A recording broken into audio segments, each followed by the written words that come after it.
Let's talk about something many of us don't think about enough: ageism. It's often seen as harmless jokes like, "I'm having a senior moment."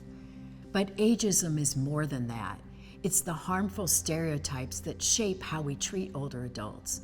And when combined with abuse, it worsens the harm and makes it harder for victims to get support. For instance, when we buy into stereotypes that older individuals are forgetful and they can't keep things straight, it's more likely we won't see them as believable or credible when they disclose abuse.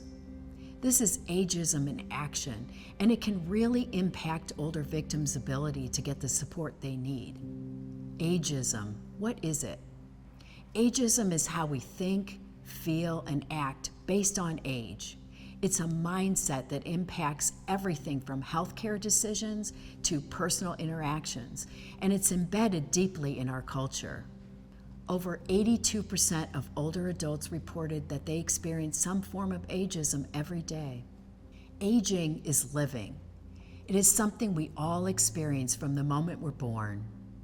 And if we're lucky, aging is something we get to experience if we live long enough to become older adults.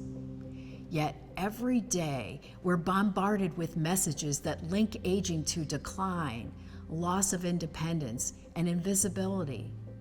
These perceptions shape what we think about growing older and how we view older adults, creating assumptions and stereotypes that aren't rooted in reality, but have a profound impact on the way we treat people as they age. Ageism is all around us in big and little ways. Equating youth and beauty in advertisements may seem harmless, but ultimately it reinforces that older adults hold less value.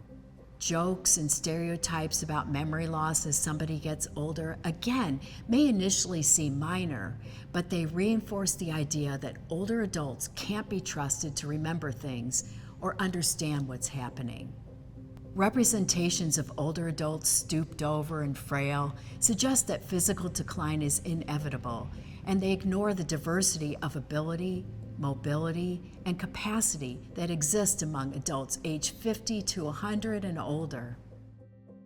Studies show that ageism impacts older adults' access to health care, contributes to mental and physical health problems, and leads to shorter life expectancy.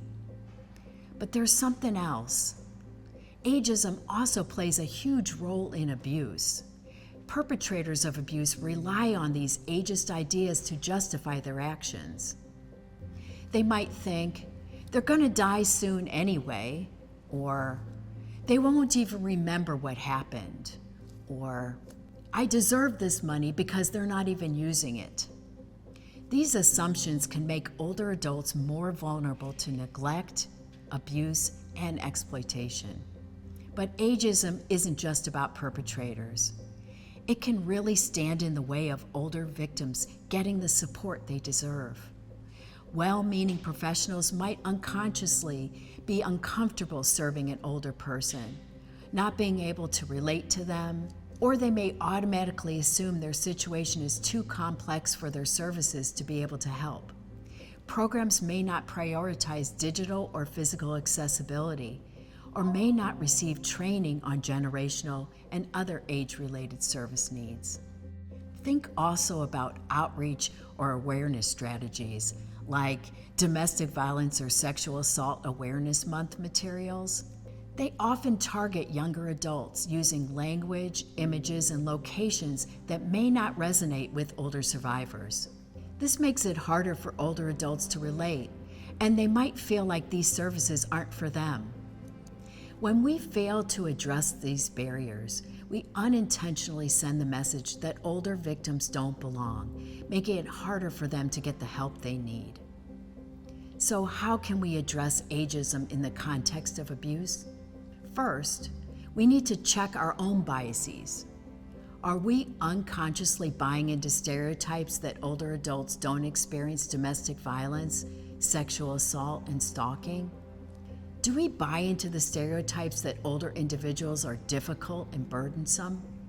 Challenge yourself and those around you to see older adults as people who are capable, deserving of respect, and entitled to the same dignity as anyone else. And when an older person seeks services, remember, just like younger adults, they are the expert of their own situation.